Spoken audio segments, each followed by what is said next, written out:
صلی اللہ صلی اللہ صلی اللہ۔ پہلے میں اس سے بتاؤں گا یہ اہل سنت والجماعت کیا بلا ہے. لوگ کہتے ہیں نا اہل سنت کیا، ہم تو صرف سیدھے سیدھے مسلمان ہیں. تو دیکھیں رسول اللہ صلی اللہ علیہ وسلم کے دور میں تو کوئی فرقہ نہیں تھا، سب نبی صلی اللہ علیہ وسلم کو فالو کرتے. پھر صحابہ آئے تو صحابہ کرام کے بعد، بلکہ صحابہ کا جو دور تھا نا اس میں خوارج پیدا ہونا شروع ہوئے. بلکہ یہ حضرت عثمان کے دور میں شروع ہو چکے تھے، جنہوں نے حضرت عثمان کو پھر شہید بھی کیا. اور یہ بڑے متعصب قسم کے ہوتے تھے اور دعوے بڑے بڑے کرتے تھے کہ ہم صرف قرآن کو مانتے ہیں. ان کا سب سے بڑا جرم یہ تھا کہ انہوں نے قرآن کو خود سے سمجھنے کی کوشش کی، صحابہ سے رہنمائی نہیں لی کہ صحابہ کیا کر رہے ہیں. تو یہ وہ لوگ تھے جنہوں نے حضرت عثمان کو قرآن کا نام لے کے اور دین کا نام لے کے شہید کر دیا، بغاوت کی ان کے خلاف. پھر حضرت علی کے خلاف یہ بغاوتیں کرتے رہے اور حضرت علی رضی اللہ تعالی عنہ کی ان سے لڑائیاں ہوتی رہی ہیں. اور حضرت علی کے دور میں وہ احادیث پھر سامنے آئیں جن میں نبی صلی اللہ علیہ وسلم نے خوارج کو اس امت کے بدترین لوگ قرار دیا تھا. ان کی خاصیت یہ تھی کہ یہ بظاہر بڑے پرہیزگار ہوتے تھے، ان کی عبادتیں بڑی طویل ہوتی تھیں، روتے تھے نمازوں میں اور بہت تقوی دکھاتے تھے اور اللہ کا خوف اور اس طرح کی چیزیں بہت تھیں. حضرت علی رضی اللہ تعالیٰ عنہ کی حکومت کو ماننے سے انکار کر دیا. حضرت عباس جب ان کے پاس پہنچے تو انہوں نے کہا ان الحکم الا للہ، قرآن کہتے ہیں حکومت صرف کس کی ہے؟ اللہ کی. اب دیکھو قرآن کی آیت پڑھ رہے ہیں لیکن اس کا مفہوم غلط لے کے جا رہے ہیں. تو حضرت علی کو جب یہ پتہ چلا تو حضرت علی نے فرمایا کلمۃ حق ارید بها الباطل، کلمہ درست ہے مگر اس سے جو یہ مراد لے رہے ہیں وہ مراد غلط ہے. اس کا یہ مطلب تھوڑی کہ دنیا میں کسی کی حکومت نہیں ہوگی. تو یہ تھے اس طرح کے نا ایک مسلمانوں کے لیے آفت بن چکے تھے. تو اسی دور میں یہ پہلا فرقہ، پھر مزید فرقے پیدا ہوئے. ان تمام فرقوں میں قدر مشترک کیا چیز تھی؟ سارے حوالہ قرآن کا دیتے تھے. لیکن وہ ہٹ کیوں گئے قرآن و سنت سے؟ اس لیے کہ وہ قرآن کی وہ تفسیر جو لفظی آیتوں کو دیکھ رہے ہیں صحابہ کو درمیان سے نکال رہے ہیں. سب سے بڑا فالٹ ان میں یہ تھا. آج بھی جتنے آپ کو باطل فرقے نظر آئیں گے قرآن و حدیث کا لیول بہت لگائیں گے لیکن صحابہ ان کی ڈکشنری سے غائب ہوں گے. تو قرآن و سنت کی ایسی تشریح کرنا جس پہ صحابہ کا عمل نہیں تھا وہ تشریح معتبر نہیں ہے. تو انہی میں آپ کو یہ شیعہ حضرات ہیں، رافضی، اور یہ پھر معتزلہ پیدا ہوئے، جہمیہ پیدا ہوئے. کسی نے تقدیر کا انکار کر دیا اور کسی نے کہا کہ اب یہ جو عمان میں مسقط میں ایک فرقہ ہے جس کا نام یہ فرقہ بازیہ ہے، یہ کہتے ہیں کہ ایک یہ بھی سفارش کی نفی کرتے ہیں کہ آخرت میں کوئی سفارش کسی کی بھی نہیں کرے گا. دوسرا یہ بھی کہتے ہیں کہ مسلمان جو ہے اگر کبیرہ گناہ کرتا ہے تو وہ بھی ہمیشہ جہنم میں جلے گا، یعنی نبی کی شفاعت کی وجہ سے وہ جہنم سے نکلے گا نہیں. اور وہ اس طرح کی آیتیں پیش کرتے ہیں. تو قرآن ہر ایک کے پاس ہوتا ہے، آیتیں ہر ایک کے پاس ہوتی ہیں، لیکن ہم ان سے یہی کہتے ہیں کہ آپ کا یہ عقیدہ صحابہ کے عقیدے کے خلاف ہے، لہذا ہم اس کو معتبر نہیں مانتے. تو اس طرح کے بہت سارے فرقے پیدا ہو گئے تھے، یعنی مختلف انتہائیں وجود میں آنا شروع ہو گئی تھیں. ایک انتہا تو یہ تھی کہ جو کبیرہ گناہ کرے گا چاہے وہ سچا اور پکا مسلمان کیوں نہ ہو، لیکن کبیرہ گناہ کیا اور توبہ کے بغیر مر گیا تو وہ ہمیشہ جہنم میں جائے گا. ایک انتہا تو یہ تھی. دوسری انتہا تھی جن کو مرجیہ کہا جاتا تھا. مرجیہ رجا سے نکلا ہے، رجا امید کو کہتے ہیں. وہ یہ کہتے تھے کہ اگر آپ ایمان لے آئے تو کتنی برائیاں آپ کر لو آپ جہنم میں نہیں جاؤ گے، آپ کی بخشش پکی اور ڈھکی ہے.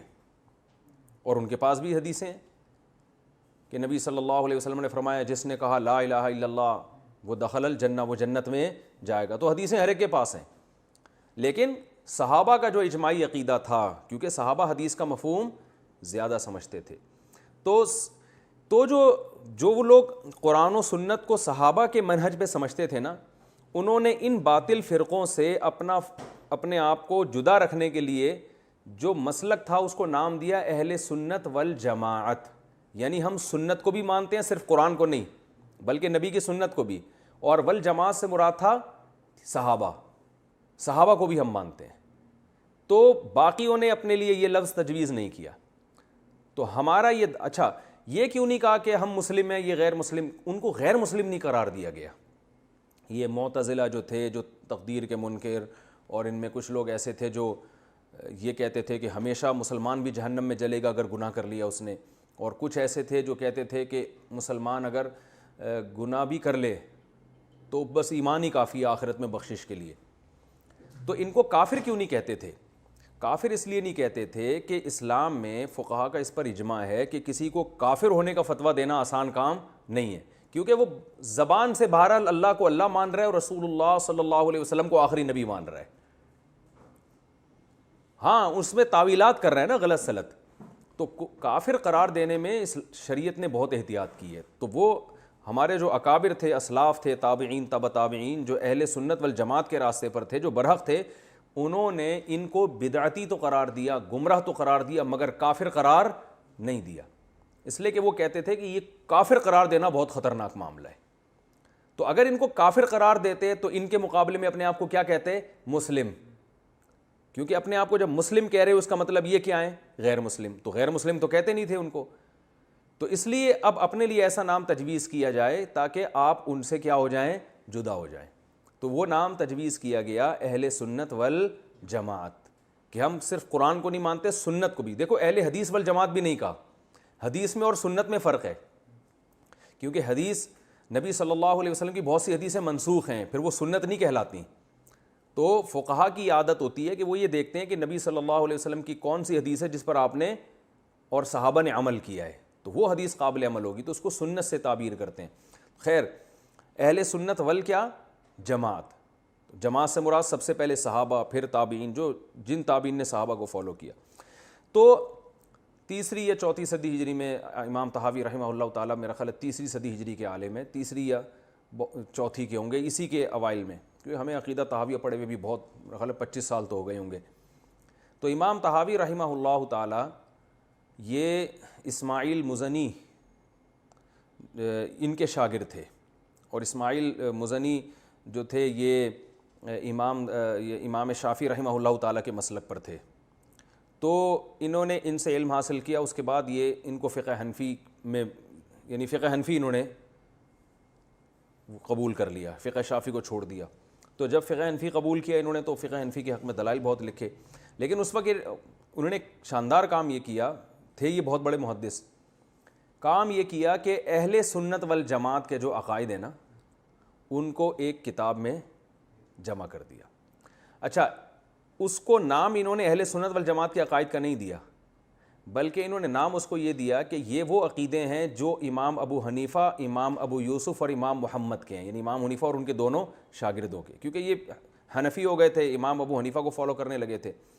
لیکن امت نے دیکھا کہ بعینی ہی یہی عقائد تو سب کے ہیں نا اہل سنت والجماعت کے، تو اگرچہ انہوں نے لکھا یہ کہ یہ وہ عقائد ہیں جو ابو حنیفہ، ابو یوسف اور امام محمد کے ہیں، ھذا ما ذهب الیہ ابو حنیفہ و ابو یوسف و محمد رحمہم اللہ تعالی، اس طرح سے یہ کتاب شروع کرتے ہیں۔ لیکن وہ کتاب چونکہ وہ عقیدے چونکہ ساری امت کے وہی تھے، یعنی اہل سنت والجماعت کے، تو پھر پوری امت نے اسی کو فالو کیا، اور پوری دنیا میں سعودیہ کی یونیورسٹی میں پڑھائی جاتی ہے۔ پھر اس کی شروحات لکھی گئی، پھر شرح میں بعض لوگوں نے، کسی نے اپنے مطلب کی، کسی نے اپنے مطلب، لیکن بیسک بہرحال وہی ہے، عقیدہ العقیدۃ الطحاویہ جسے کہا جاتا ہے۔ تو وہ ایک کام یہ ہو گیا کہ اہل سنت والجماعت کے عقیدوں کی عقیدے کی بھی ایک کتاب لکھی گئی۔ اب کوئی بھی اس کتاب سے اگر انحراف کرتا ہے تو وہ اپنے آپ کو اہل سنت والجماعت میں داخل نہیں کر سکتا۔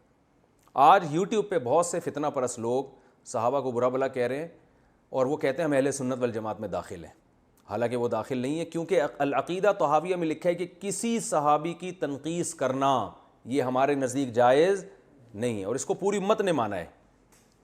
تو اس سے بھی پتہ چلتا ہے کہ وہ جو ہے نا اہل سنت یعنی عقیدہ طحاویہ جو اجماع ہو گیا نا اس پہ اہل سنت والجماعت کا، تو نبی صلی اللہ علیہ وسلم نے جو فرمایا نا میری امت گمراہی پہ جمع نہیں ہو سکتی، تو گمراہی سے مراد اہل سنت والجماعت جمع نہیں ہو سکتی، اس لیے کہ باقی تو پہلے ہی گمراہ تھے نا، جو روافظ تھے اور جو معتزلی اور جہمی وغیرہ اس طرح کے جو لوگ پیدا ہوئے۔